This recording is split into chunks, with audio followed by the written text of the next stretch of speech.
ಯಾರು ನಿತ್ಯ ಹನುಮಾನ್ ಚಾಲೀಸ್ನ ಓದ್ತಾರೋ ಸದಾ ಅವ್ರ ಜೊತೆನಲ್ಲಿ ಹನುಮಾನ್ ಇದ್ದೇ ಇರ್ತಾರೆ. ಹನುಮಾನ್ ಚಾಲೀಸ್ ಓದೋದ್ರಿಂದ ನಮ್ಮ ಲೈಫ್ನಲ್ಲಿ ಎಷ್ಟೇ ಕಷ್ಟಗಳಿದ್ರು ಸ್ವತಃ ಹನುಮಾನ್ ಯಾವುದಾದ್ರೂ ಒಂದು ರೂಪದಲ್ಲಿ ಬಂದು ನಮ್ಮ ಕಷ್ಟಗಳನ್ನ ಪರಿಹಾರ ಮಾಡೇ ಮಾಡ್ತಾರೆ.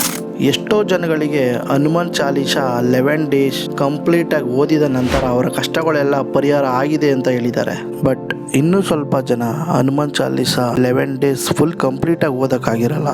ಏನಕ್ಕೆ ಅಂತ ಹೇಳಿದ್ರೆ, ಫಾರ್ ಎಕ್ಸಾಂಪಲ್, ನಾನ್ ವೆಜ್ ತಿನ್ನಬಾರ್ದು, ಆಲ್ಕೋಹಾಲ್ ಸೇವಿಸಬಾರ್ದು, ಕೆಟ್ಟ ಮಾತು ಮಾತಾಡಬಾರ್ದು, ಸದಾ ಹನುಮಾನ್ ದೇವರೇ ನಿಮ್ಮ ಮನಸ್ಸಲ್ಲಿ ಇರಬೇಕು ಆ್ಯಂಡ್ ಬ್ರಹ್ಮಚರ್ಯ ಪಾಲಿಸಬೇಕು.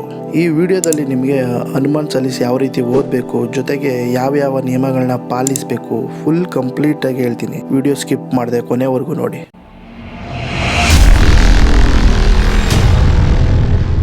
ಫಸ್ಟ್ ಇಂಪಾರ್ಟೆಂಟ್ ಏನಂದರೆ, ನೀವು ಹನುಮಾನ್ ಹತ್ರ ಏನನ್ನ ಬೇಡ್ಕೋತಿರೋ ಅದು ನಿಮ್ಮ ಮೈಂಡಲ್ಲಿ ಫಿಕ್ಸ್ ಆಗಿರಬೇಕು. ಆದರೆ ನಿಮ್ಮ ಬೇಡಿಕೆಯಿಂದ ಇನ್ನೊಬ್ರಿಗೆ ಕೆಡುಕಾಗಬಾರ್ದು. ಹಾಗೇನಾದರೂ ಕೆಡುಕಾಗೋ ಥರ ನೀವು ಬೇಡ್ಕೊಂಡ್ರೆ ನೀವು 11 ಡೇಸ್ ಹನುಮಾನ್ ಚಾಲೀಸ ಓದಿ ಕಂಪ್ಲೀಟ್ ಮಾಡಿದ್ರೂ ವೇಸ್ಟೇ.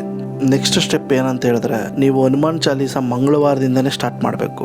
ಎಲ್ಲದಕ್ಕಿಂತ ಇಂಪಾರ್ಟೆಂಟ್ ಏನಂದರೆ, ನೀವು ಮಂಗಳವಾರ ಬೆಳಿಗ್ಗೆ ಬ್ರಹ್ಮ ಮುಹೂರ್ತದಲ್ಲೇ ಹೇಳಬೇಕು. ಅಂದರೆ 3:30ರಿಂದ 5:30 ಒಳಗಡೆ ಎದ್ದು ಸ್ನಾನ ಮಾಡಿ ಸ್ವಚ್ಛವಾಗಿರೋ ಬಟ್ಟೆಯನ್ನೇ ಧರಿಸಬೇಕು.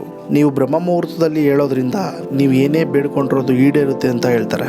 ನೆಕ್ಸ್ಟ್, ಹನುಮಾನ್ ಫೋಟೋ ಮುಂದೆ ಹಣ್ಣುಗಳು, ಸ್ವೀಟ್ ಏನಾದರೂ ಪ್ರಸಾದವಾಗಿಟ್ಟು ದೀಪ ಬೆಳಗಬೇಕು. ನಂತರ ಕುತ್ಕೊಳ್ಳೋದಕ್ಕೆ ಒಂದು ಬಟ್ಟೆನಿಟ್ಟು ಕುತ್ಕೊಂಡು 11 ಬಾರಿ ಹನುಮಾನ್ ಚಾಲೀಸ ಓದಬೇಕು. ಬೇಕಾದರೆ ಮಧ್ಯೆ 2ರಿಂದ 3 ನಿಮಿಷ ಬ್ರೇಕ್ ತಗೋಬೋದು. ಬಟ್ ಯಾವುದೇ ಕಾರಣಕ್ಕೂ 11 ಬಾರಿ ಕಂಪ್ಲೀಟಾಗಿ ಓದಿ ಮುಗಿಸೋವರೆಗೂ ನೀವು ಮೇಲೆ ಹೇಳೋ ಆಗಿಲ್ಲ. ಇದೇ ರೀತಿ ನೀವು ನಿಷ್ಠೆಯಿಂದ ಎಲ್ಲ ನಿಯಮಗಳನ್ನು ಪಾಲಿಸಿ ಹನುಮಾನ್ ಚಾಲೀಸ 11 ದಿನ ಕಂಪ್ಲೀಟಾಗಿ ಓದಿದ್ದೇ ಆದರೆ ಹನುಮಾನ್ ನಿಮ್ಮ ಕಷ್ಟ ಎಷ್ಟು ದೊಡ್ಡದಿದ್ರು ಸಾಲ್ವ್ ಮಾಡೇ ಮಾಡ್ತಾರೆ. ಇದು 100% ನಿಜ. ಈ ಮಾತನ್ನ ನಾನು ಹೇಳ್ತಿಲ್ಲ, ಹನುಮಾನ್ ಚಾಲೀಸು 11 ದಿನ ಕಂಪ್ಲೀಟ್ ಮಾಡಿರೋರು ಹೇಳಿರೋ ಮಾತು. ಇದಾಗಿತ್ತು ಇವತ್ತಿನ ವಿಡಿಯೋ. ಮತ್ತೆ ನೆಕ್ಸ್ಟ್ ಇಂಟ್ರೆಸ್ಟಿಂಗ್ ವಿಡಿಯೋದಲ್ಲಿ ಸಿಗ್ತೀನಿ. ಜೈ ಶ್ರೀರಾಮ್.